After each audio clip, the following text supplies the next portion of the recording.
Բարի երեկո հարգելի հեռուստադիտող, վաղն ամենայն հավանականությամբ սահմանադրական դատարանը կունենա նոր նախագահ եւ իշխանությունը իր ձևակերպմամբ ճգնաժամի կուլմինացիոն փուլը կհամարի հաղթահարված։ Փաստն այն է, որ սահմանադրական դատարանը ունի նոր կազմ, միևնույն ժամանակ Հրայր Թովմասյանից վերջնականապես ազատվել չհաջողվեց։ Նա շարունակում է հանդիսանալ սահմանադրական դատարանի դատավոր։ Գործընթացի մեկնարկից մինչև ավարտ, որքանով հաջողվեց իշխանությանը բարելավել դատական համակարգը, կամ որն է այդ ճանապարհին հաջորդ մարտահրավերը։ Դուք դիտում եք Իմպուլս վերլուծականը, ես Վաչիկ Գրիգորյանն եմ։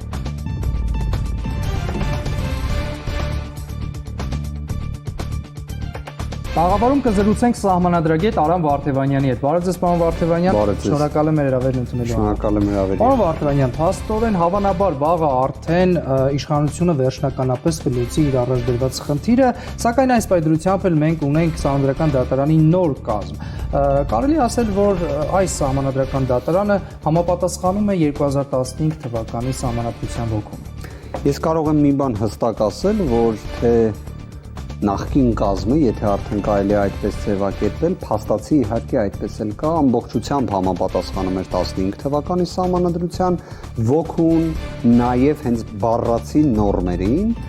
իսկ ներկայիս կազմը մի քիչ ամեն դեպքում որոշակի դժվարություն կա այդպիսի պնդում անելու, քանի որ գործընթացի հետ կապված առնվազն առերևույթ կարծում եմ բոլորի համար պարզ է, որ խնդիրներ կային, այս երկուսն էլ համապատասխանում էին, այսպես ասեմ։ Տեսեք, դուք ասում եք համապատասխանում են, սակայն քաղաքական օրակարգ բերված հիմնական խնդիրը այն էր, որ հենց չի համապատասխանում եւ հանրությանը դա է մատուցվել։ Դուք կարող եք հիմնավորել, թե ինչու եք այդպես կարծում։ Իհարկե,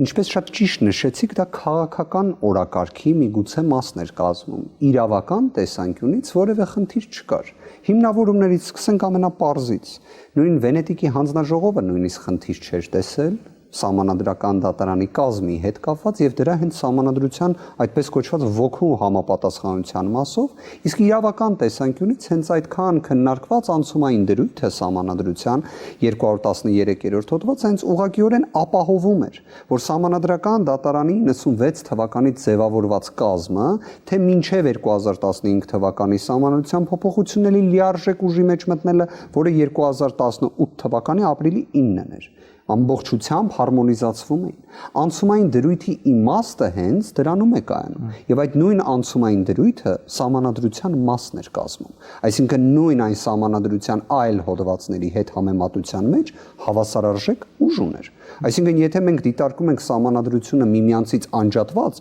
այնպիսի հակասություններ կարող ենք գտնել, բայց հենց դրա համար է, որ սահմանադրությունը որպես փաստաթուղթ դիտարկվում է իր ամբողջականության մեջ։ Իսկ ամբողջականության մեջ կար նաև 213-րդ հոդվածը իր այն խմբագրությամբ եւ ձևով, որը եւս ուներ ոգի։ Եթե այդպես ենք մեկնաբանում, ցանկացած սահմանադրական նորմ միմյանց հետ պետք է հարմոնիզացված լինեն, եւ դա էլ հենց այդ նպատակը ուներ, որ այո, սահմանադրական դատարանի 96 թվականից լրիվ այլ սահմանադրության խմբագրության պայմաններում ձևավորված կազմը, 2005 թվականին ձևավորված կազմը եւ 2015-ի սահմանադրության փոփոխությունների հիման վրա ձևավորված կազմը հարմոնիզացվում էին։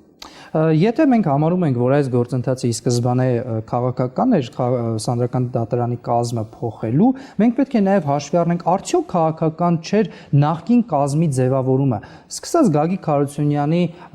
անհասկանալի կերպով օրեր առաջ իր պաշտոնավարման ժամկետի ավարտից հրաժարականի ներկայացնելը, դրանից հետո արդեն քրեական գործեր կան հարուցված նույն հետին թվով ազգային ժողովում ինչ-որ փաստաթղթեր կազմելը, սրանք բավարար վերապահումներ, չէ՞։ Տեսեք, այդ քրեական գործի մասը, որը դուք վկայակոչեցիք, ես ինքս շատ լավ տեղյակ եմ այդ գործի հանգամանքներից, քանի որ հենց այդ գործով ունեմ նաև պաշտպանի դատավարական կարգավիճակը, կարող եմ ասել, որ այնտեղ որևէ արտառոց մի հանգամանք չի եղել։ Այսպես թե այնպես Գայք Հարությունյանի պաշտոնավարման ժամկետը ավարտվում էր եւ իդեպ նաև առանցքային հիմքերից մեկը տարիքի լրացումն էր։ 70 տարին լրանալը ինքնին հիմքերից մեկն էր լիազորությունների դադարեցման։ Եվ Գայք Հարությունյանը կարելի ասել այդ ընթացքում նաև ընտրվել էր բարձրագույն դատական խորհրդի անդամի պաշտոնում։ Սա ինքնին քաղաքական գործընթաց է։ Տեսեք, ազգային ժողովի կողմից ցանկացած ընտրություն կարելի է դիտարկել քաղաքական բաղադրիչի տիրույթում։ Այո, դա կա, բայց արդյոք դա իր մեջ որոշակի, այսպես ասենք, ոչ իրավաչափ կոմպոնենտ ուներ։ Իհարկե ոչ։ Այստեղ տպավորություն է առաջանում, որ ինչա Գայք Հարությունյանը չէր կարող ունենալ ցանկություն վաղաժամկետ դիմում ներկայացնել։ Ընդամենը 20 օր առաջ։ Գիտեք, ընդամենը 20 օր որ ձևակերպում եք, այդ 20 օրվանից էլ մի քանի օր առաջ էլ ինքը արդեն բարձրագույն դատական խորհրդի անդամ էր ընտրվել եւ փաստացի արդեն իսկ ցանկանում էր ստանձնել իր պարտականությունների կատարումը այդ շրջանակներում։ Եվ այստեղ տեսնել որոշակի փոխկապակցվածություն, առնվազն ես որպես իրավաբան պետք է դիտարկեմ, ոչ թե քաղաքական գործիչ, հա։ Իրավական առումով արդյոք ուներ իրավունք դիմում ներկայացնելու։ Այո, ուներ, իհարկե ուներ։ Հակառակը կընթադրեր իրենից հարկադիր աշխատանք։ Այսինքն Գայք Հարությունյանը պետք է կաշկանդված լիներ նրանով, որ եթե ինքը հրաժարական տա թափուր տեղ առաջանում եւ դա 15 թվականի սահմանության տիրույթում է գործում, այո, տիրույթում էր գործում, բայց արդյոք ինքը այդ իրավունքը չուներ։ Իհարկե ուներ։ Եվ նորից եմ ասում, այստեղ առանցքային հիմքերից մեկը այն էր, որ ինքը արդեն իսկ ԲԴԽ-ի մասով առաքելություն էր ստանձնում։ Եւ եթե դուք նկատեք, հենց այդ շրջանում նաեւ արդեն իսկ ԲԴԽ-ի կազմավորումը ավարտվում էր։ Եվ նաև դրանով իմաստուներ ազգային ժողովում այդ խառնաշփոթը, եթե այդպես եղել է, ամենայն դեպս ես ողում եմ անում քրեական գործին։ Իդեպ քրեական գործի հետ կապված որևէ նշանակություն օրերի հետ կապված չի ունեցել։ Այսինքն ես իրավական առումով հենց ձեզ ասեմ, ազգային ժողովի կանոնակարգ օրենքը նախատեսում է ժամկետների որոշակի հաջորդականություն, եւ ազգային ժողովի ժամկետների հաջորդականությունը ամբողջությամբ պահպանվել է եւ որևէ նշանակություն չուներ, դա հաշվարկում ենք մարտի 1-ից թե մարտի 5-ից։ Իդեպ հենց նաեւ ազգային ժողովում հաշվարկը կատարվել է ամենաուշ հնարավոր ժամկետից։ Այսինքն այդ տեսանկյունից էլ խնդիր չկար։ Այս ժամանակ արդեն քրեական գործը ձեր վկայակոչած, դե մեր հատուկ քննչական ծառայությունը նաև ունի ազգային ժողովի կանոնակարգ օրենքների մեկնաբանման բացառիկ լիազորություն։ Իդեպ երևի մեր հայրենակիցները տեղյակ չէին, բայց ազգային ժողովի կանոնակարգի մեկնաբանման բացառիկ լիազորությունը ՀԿՑ-ին է պատկանում, որտեղ հիմա էլ հատուկ քննչական ծառայությունը մեկնաբանում է, որ ով ասեց, որ պետքա նոր ազգային ժողովի կանոնակարգ օրենքը գործեր, այլ ոչ թե հինը։ Այսինքն իրականում այդ մեկնաբանությունն էլ հարմարեցնում են իրենց մեղադրանքի տիրույթում, բայց այդպես չի կարող լինել։ Այնպես չէ, որ օրենքի մեկնաբանությունները տեղի են ունենում ըստ հարմարության։ Ազգային ժողովի նոր կանոնակարգի գործողության հետ կապված վեճ չի կարող լինել, դա ակնհայտ էր, բայց ես նորից եմ ասում, այդ նույն ժամկետների հետ կապված որևէ իրավական նշանակություն չունեին դրանք, քանի որ նույն ազգային ժողովի նոր կանոնակարգով նախատեսված ժամկետը առավելագույն կերպով պահպանվել է, առավելագույն, քանի որ այնտեղ էականը հրապարակումն է, հայտարարությունն է ազգային ժողովի նախագահի, որ կոնկրետ դատավորի լիազորությունները դադարել են, տվյալ դեպքում Գայք Հարությունյանի, եւ այն իրականացվել է ազգային ժողովի կանոնակարգ օրենքի հնարավոր առավելագույն ժամկետով, ոչ թե այն ժամկետի, որ փորձում են տպավորություն ստեղծել իբր հատուկ նշանակություն ուներ, հետին ամսաթիվ եւ այլն, նման խնդիր առհասարակ չկա։ Շատ լավ, պարոն Վարդևանյան, տեսեք, ամենակարևորը ունենալ անաչառ դատարան։ Նախկինում Հրայր Թովմասյանի հետ կապված նաև իշխանության հայտարարությունները ինչու էին որոշակիորեն արժանահավատ թվում, քանի որ Հրայր Թովմասյանը եղել էր հանրապետական կուսակցության անդամ։ Այս հանգամանքով պայմանավորված ինչ որ առումով արդարացված էին այդ վերապահումները։ Ներկայիս կազմը խոցելի է ըստ ձեզ Սահմանադրական դատարանի։ Գիտեք, ես իմ համար ստանդարտը, որը ես դիտարկում եմ, թե արդյոք խոցելի կամ խոցելի պետք է չլինի, դա արդյոք Սահմանադրական դատարանի դատավորի թեկնածուն համապատասխանում է օրենքով նախատեսված պահանջներին, թե ոչ։ Շատ պարզ է այդ առումով իրավիճակը։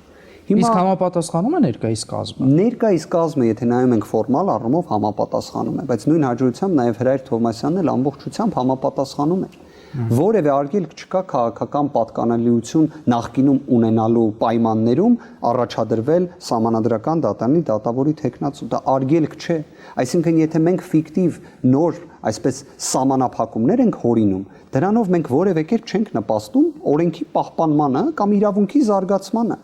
Եթե ուսումնասիրենք միջազգային փորձը, հարյուրավոր դեպքեր կգտնեք, երբ Սահմանադրական դատարանի դատավորներ կամ նախագահներ ի վերջո եղել են մարդիկ, որոնք իրենց կենսագրական տվյալներում ունեցել են նաև քաղաքական գործունեության կոմպոնենտ։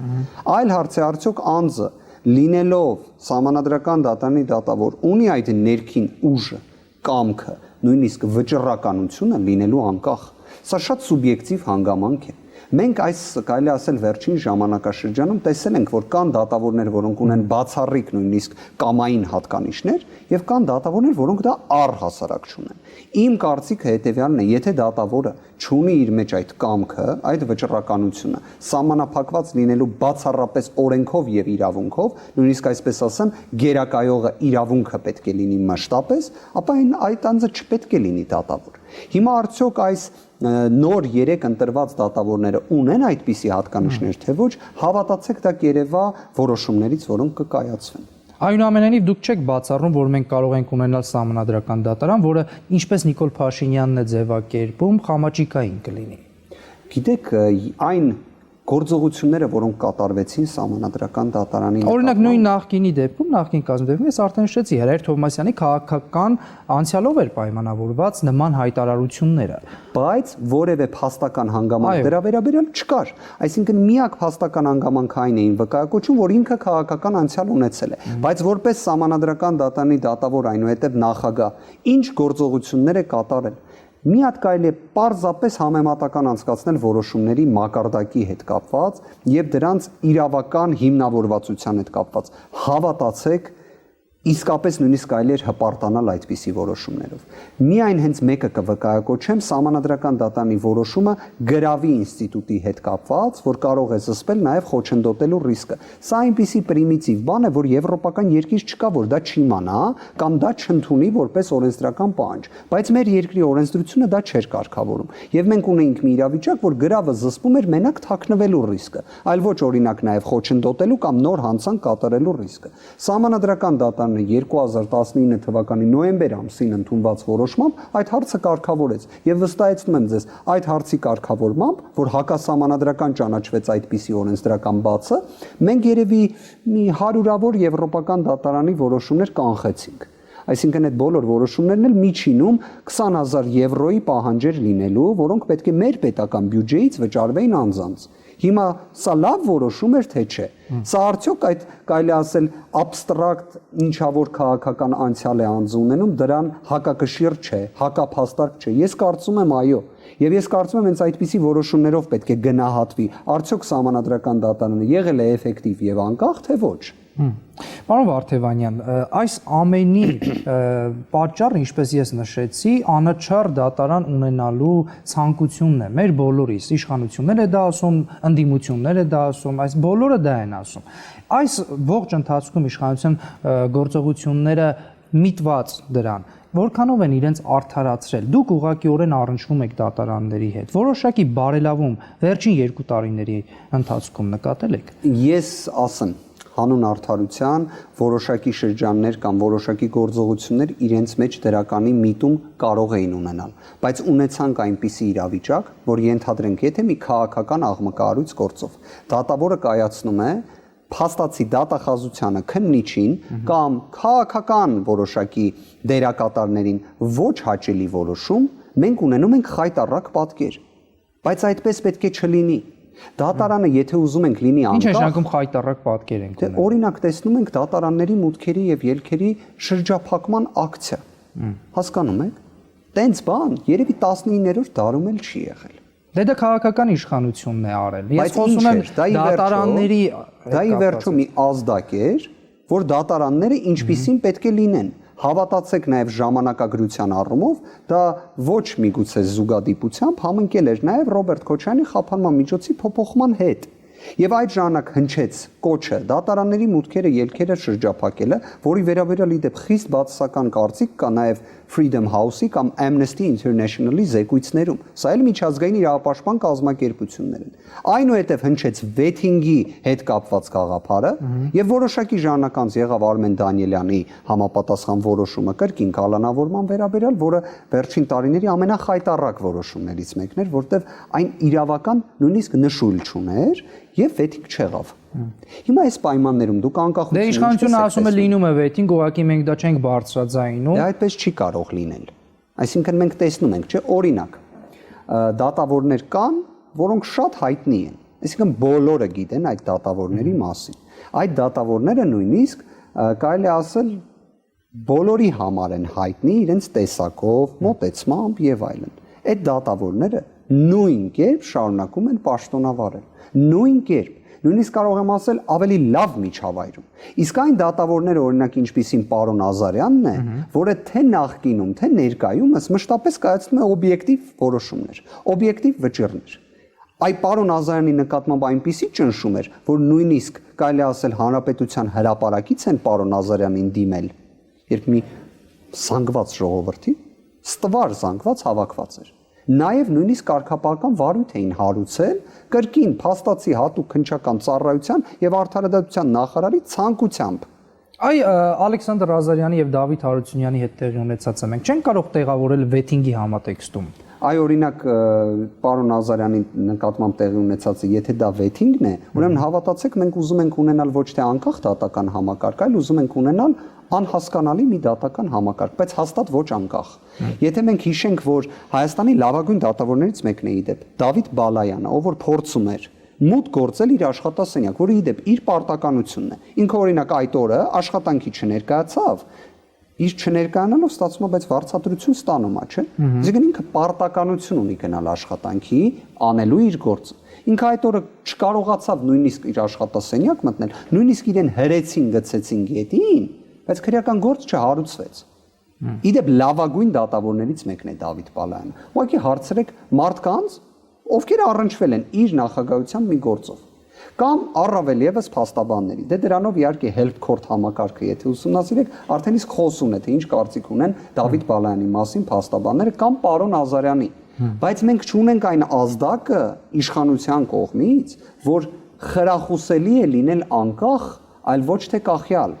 Հասկանում եք, եթե դատավորը կայացնում է իշխանությանը ոչ հաճո որոշում եւ ենթարկվում է ճնշումների, թե սոցիալական ցանցերում ինչեր է կատարվում եւ դրանց համար ոչ մեկ չի պատժվում, բայց օրինակ Տիկին Դանիբեկյանին երբ մոտենում են երկու երիտասարդներ եւ բառացի ասում են արդյոք ինքը վնգստացող դատավոր է թե չէ, որը իդեպ գիտեք, այդ երիտասարդների բառը չէր, դա իրենք չէին առաջին վարչապետներ այդ բառերը։ Եվ այդ պայմաններում այդ երիտասարդները ոչ միայն քրեական հետապնդման են ենթարկվում, այլ նաև կալանավորվում են։ Բայց ովքեր դատավոր Դավիթ Բալայանին հրում են, Ալվինա Գյուլումյանին եւս սահմանադրական դատարանի դիմաց կարելի ասել հրում են, քաշքշում են, քրեական գործ չի հարուցվում նույնիսկ։ Այս պայմաններում մենք ինչ ազդակ ենք տալիս։ Ինձ համար դա առնվազն այն է, որ անկախությունը չէ գերակայողը։ Պարոն Վարդևանյան, նույն Ռոբերտ Քոչարյանի գործով դուք բազմիցս ակնարկել եք դատավորները անկախ չեն, ասել եք, բայց հակառակ կողմն էլ նշում է, եթե դա այդպես լիներ եւ դատավորները կատարեին քաղաքական իշխանության հրահանգները, ապա Ռոբերտ Քոչարյանը վաղուց արդեն մեղավոր ճանաչված կլիներ եւ դատական վճիռ կլիներ։ Որոնք են ձեր հակափաստարկները։ Արդյոք այս ներկայացվածը իրավունք չունի գոյություն ունենալ։ Տեսեք, ես առնվազն գտնում եմ, որ իրավունք չունի գոյություն ունենալ, որովհետև մենք պետք է կողմնորոշվենք, մենք խոսում ենք Եվրոպայի խորհրդի անդամ երկիր Հայաստանի Հանրապետության մասին, թե օրինակ, չգիտեմ,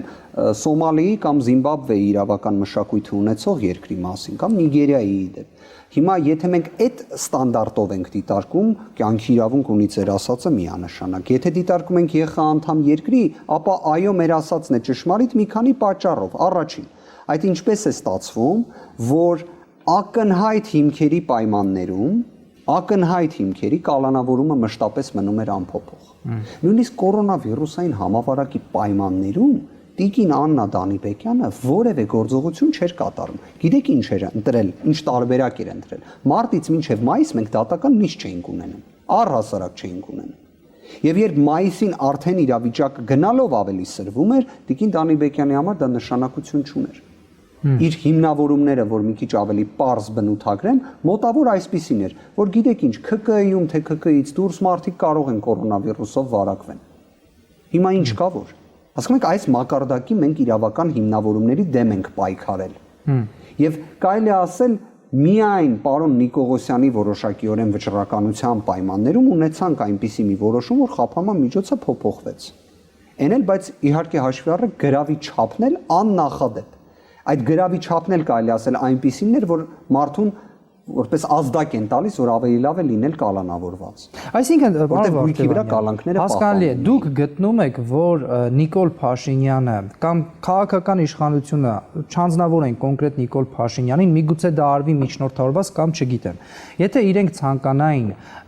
իրոք ճնշում գործադրել դատարանների վրա, իրենք չէին կարող, այսինքն երբ որ Նիկոլ Փաշինյանը նույն էլի հիշեցնում եմ իր հայտարարություններից մեկ, որ ասես կա մի դատավոր, ով կարող է իմ ասածը չանել, այս պարագայում ո՞րն է ձեր մեկնաբանությունը։ Իսկ օրինակ ինչ եք կարծում, երբ մենք ունենում ենք Սահմանադրական դատարանի որոշում, պաշտոնաթող նախագահի անձեռնմխելիության վերաբերյալ, որտեղ բառացիորեն հենց մեր դիմումի հիման վրա կայացվում է Սահմանադրական դատարանի որոշումը, արձանագրվում է, որ կա օրենսդրական բաց, որը խախտում է մարդու իրավունքները, այդ թվում անձնական ազատության իրավունքը, այսինքն որ նման դեպքերում կալանք չի կարա լինի։ Սա է նշանակում այդ որոշումը, բայց Տիկին Դանիբեկյանը դա որևէ կերպ քննության առարկա չի դարձնում եւ իր որոշումը մոտավոր այնպիսին էր, որ Սահմանադրական դատարանի որոշումը Ռոբերտ Քոչարյանի դիմումի հիման վրա վերաբերելի չէ Ռոբերտ Քոչարյանին։ Հիմա պատկերացնում եք, այսինքն այդ ինչպես է ստացվում, որ դատավորը այդպիսինն է լինում։ Վերաքննիչ բողոք ենք տանում այդ որոշման դեմ, այն մակագրվում է մի դատավորի, որի որդին մասնակցում էր Ռոբերտ Քոչարյանի դեմ ակցիաների։ Այդ թվում հենց այդ նիստով ակցիա էր կատարում։ Այսինքն այն նիստում, որտեղ կայացվեց որոշում մերժելու մեր միջնորդությունը, որը մենք տարել ենք վերաքննիչ դատարան, մակագրվում է մի դատավորի, որի որդին ակցիա էր իրականացնում, ասում էր, որ Ռոբերտ Քոչարյանը պետք է լինի կալանավորված։ Եվ այդ դատավորը ինքնաբացարկ չի հայտնում։ Քննում է եւ մերժում է։ Հիմա այս վիճակը ձեզ ինչ է հուշում։ Ինչ է ձեզ հուշում այն վիճակը, որ օրինակ նույնիսկ ամենաաղմկահարույց գործերով մենք ունենում ենք իրավիճակ, այ ներկայիս գործերից, հա, օրինակ բերեմ, ենթադրենք պետական վերահսկողության ծառայության նախկին պետի մասով, հա, նույնիսկ կալանքի հարց չի քննարկվել։ Ստորագրություն չհեռանալու մասին է եղել ամենապատշաճը, որպես միջոց խափանման։ Բայց այդ ո՞նց է ստացվում։ Դե տարբեր գործերի հետ գործ ունենք։ Իդեպ խնդիրը գիտեք որն է, որ հիմնավորումը, որը բերում էին Ռոբերտ Քոչարյանի գործով, ավելի կիրառելի էր հենց այդ գործով։ Որտեղ խոսում են, որ անձի կարգավիճակը եւ այլն դա կարող է ազդել գործի քննության վրա։ Այն պարագայում, որ Ռոբերտ Քոչարյանը նույնիսկ տևական ժամանակ եղել էր ազատության մեջ քրեական գործի ընթացքում, ոչ մի անգամ չէր խոչընդոտել։ Իր կամքով եկել էր վերադարձել էր Հայաստանի Հանրապետություն, գիտակցելով, որ քրեական հետապնդման է ենթարկվելու եւ կալանավորվելու է, բայց եկել էր։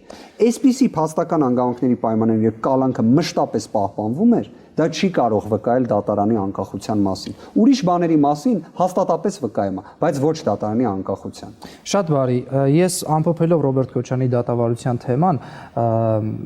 ես հանրային կարծիքի վրա հիմնված մի հարց եմ իմանչեցնելու եւ շատ ուղիղ։ Ինչու եք ձգձգում դատավարությունը։ Ես անկեղծ կպատասխանեմ ձեզ, որ որևէ ձգձգելու հետ կապված մենք գործողություն չենք արել։ Մենք կատարել ենք շատ պրիմիտիվ մի բան, որը կատարվում է բոլոր գործերով։ Մենք ներկայացրել ենք միջնորդություններ։ Հիմա եթե այդ միջնորդությունները հաճելի չեն, դա հաճեն։ Իդեպ շատ միջնորդություններ Տիկին Դանիբեկյանը չի էլ կարողացել մերժել։ Նույնիսկ Տիկին Դանիբեկյանը ստիպված հետաձգել է դրանք։ Հասկանում եք, ոչ թե ասել է, այս ինչ միջնորդություն եք ներկայացրել, այս ինչ անհիմն փաստաթուղթ է, ոչ, հետաձգել է։ Նույնիսկ դա չի եղել մի անգամ, որ մեր միջնորդությունը իդեպ մերժվի անհիմն լինելու հիմքով։ Երբեք այդպես չի եղել։ Հիմա ստացվում է մենք ներկայացնում ենք հիմնավոր միջնորդություններ, չանենք, ինչա որ որոշակի, այսպես ասած, արհեստական կարծիք կա, որ մենք ձգձգում ենք։ Չէ, ինչա որ, պարոն Վարդևանյան, գործը բուն դատավարությունը սկսվի եւ ի վերջո հանրությունը իմանա գործի հանգամանքները, թե կոնկրետ ինչու է մեղադրվում։ Դա անխուսափելի է, հավատացեք, ես կարծում եմ նույնիսկ մի քանի դատական նիստ, դա էլ առավելագույնն եմ ասելու, մենք այդ փուլում ենք լինելու։ Քրեական դատավարություն ունի մի քանի փուլեր, եւ յուրաքանչյուր փուլը սպառելով անցնում ես մյուս փուլին։ Արդեն դա, նորից եմ ասում, անխուսափելի է։ Եվ մեկ հարց էլ, ովքեր որ ասում են ինչի ենք մենք ձգձգում, թող այդ հարցը իդեպ մեզ չտան։ Թող այդ հարցը տան օրինակ Տիկին Դանիբեկյանին, ով 2 ամիս նիստ չէր անում։ Եթե ինքը 2 ամիս նիստ արած լիներ, մենք արդեն շուտվանից խոսելու ենք ձեր ասած արդեն քրեական գործի մանրամասների եւ այլն։ Այսպես սահուն ասելով մեր հիմնական թեմային, պարոն Վարդևանյան, մենք տեսանք, որ Սահմանադրական դատարանի կազմի փոփոխությունը համընկավ Ռոբերտ Քոչարյանի դիմումի քննության հետ։ Սա զուգադիպություն էր։ Շատ դժվար է դա որակել զուգադիպություն, որովհետև եթե մի քիչ էլ ժամանակագրությանը ավելի ուշադիր նայեք, Եկավ Վենետիկի հանձնաժողովից խորհրդատվական կարծիքը, եկավ Եվրոպական դատարանից խորհրդատվական կարծիքը եւ նույնիսկ առանց հանրաքվեի տեղի ունեցավ Սահմանադրական դատարանի կազմի հետ կապված փոփոխություն։ Եվ շատ հետաքրքիր էր, մեզ միշտ հակադարձում էին ասելով, որ այդ Վենետիկի հանձնաժողովի Եվրոպական դատարանի խորհրդատվական կարծիքները հենց հակառակը մենակի վնաս մեզ էին եւ այլն, այդպիսի կարծիքներ կային, որոնք իհարկե պարզապես երևի թարգմանության խնդիր էր, որովհետեւ հնարավոր չէր այդպես մեկնաբանել այդ փաստաթղթերը։ Այդ փաստաթղթերը ուղղակիորեն հիմնավորում են ինչը մենք էինք ասում, որ քրեական օրենսգրքի 300.1 հոդվածը չի կարող լինել սահմանադրությանը համապատասխանող։ Եվ հենց այս իրադարձությունների ֆոնին, երբ արդեն անխուսափելի էր որոշման կայացումը, անխուսափելի էր մեր դիմումը չբավարարելը, հա, այդպես հենց նույնիսկ ասեմ։ Ունեցանք այնինչ ունեցանք։ Եվ դուք որոշեցիք ետ վերցնել ձեր դիմումը այն պարագայում, երբ որ դուք ասում եք նույն այդ խորհրդատվական կարծիքի մեջ նշված է, որ գործը իրականում Սահմանադրական դատարանի տիրույթում է, սակայն դուք ետ վերցրեցիք ձեր դիմումը։ Եթե հիշում եք, մեր հիմնավորումը ինչն էր, մենք կարելի ասել միշտ փորձում էինք զերծ մնալ քաղաքական գործընթացներից, բայց այդ շրջանում հնչում էր կարծիք, որ Սահմանադրական դատարանի հետ կապված այդ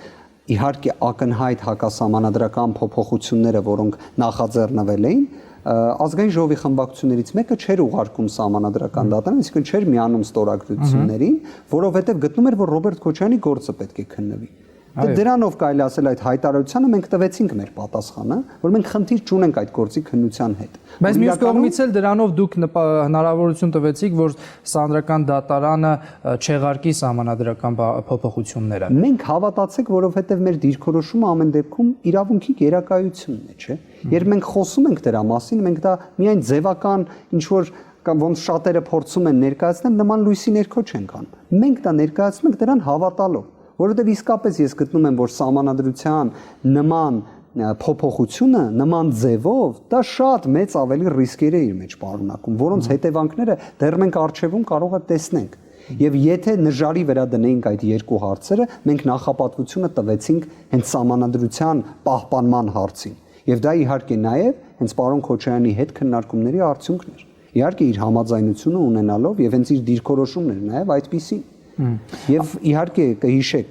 մեզ հակադարձում էին, որ այդ ինչպես ստացվեց, մենք ինչպիսի քայլ ենք կատարել դրանով, ասում էին հակաքայլ հեսական ենք, ինչ որ sense շատ պրիմիտիվ խոսակցություններ կային այդ ժամանակ, բայց ամեն դեպքում փաստը այն է, որ ի վերջո ստորագրությունները եղան եւ դիմումը ներկայացվեց Սահմանադրական դատարան, բայց Ռոբերտ Քոչարյանի գործով լուծում չկար։ Ինչպես ստացվեց։ Այնուամենայնիվ մենք ունենք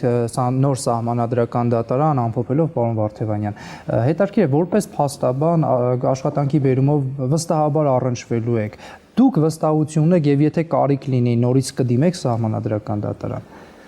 Շատ հետաքրքիր հարց եք տալիս, ես իսկապես կարող եմ հետեւյալը ասել։ Ամեն դեպքում Սահմանադրական դատարանի այս պատմության ավարտը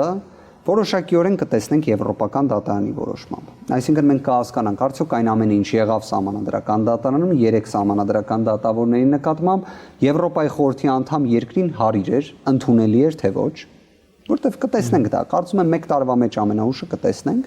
եւ նաեւ հենց առաջիկայում կարծում եմ Սահմանադրական դատարանը իր որոշումներով ազդակ կտա հանրությանը, նույն այդ թվում օրինակ մասնագիտական հանրությանը, այդ թվում ինձ, թե ինչպիսի Սահմանադրական դատարան ենք մենք տեսնելու։ Այո, նոր կազմը կա արդեն, դա իրողություն է, որի հետ պետք է հաշվի նստենք։ Եվ հենց որոշումներով է, որ մենք կհասկանանք ձեր հարցի պատասխանը։ Ես ինքս ինձ համար այդպիսի ելակետ եմ ընտրել, որովհետև Սահմանադրական դատարանը այնպես չէ, որ կարող է մամուլի ասուլիսներ կազմակերպել եւ այսպես շատ հասանելի կերպով շփվի հանրության հետ։ Ի վերջո խոսքը պետք է լինի որոշումների ուսումնասիրությամբ։ Ես ցավում եմ, որ Սահմանադրական դատարանի հետ կապված կարծիքները մեր հանրության մոտ հենց ձևավորվել են առավելապես քաղաքական ազդակներով պայմանավորված եւ ոչ որոշումների ուսումնասիրությամբ։ Ես հենց Սահմանադրական դատարանի որոշումներն եմ ուսումնասիրում եւ այդպես բազմաթիվ որոշումներ ուսումնասիրել եմ տարիների ընթացքում, նաեւ իմ մասնագիտական գործունեության, գիտական գործունեության հետաքրքրության տիրույթում է եղել։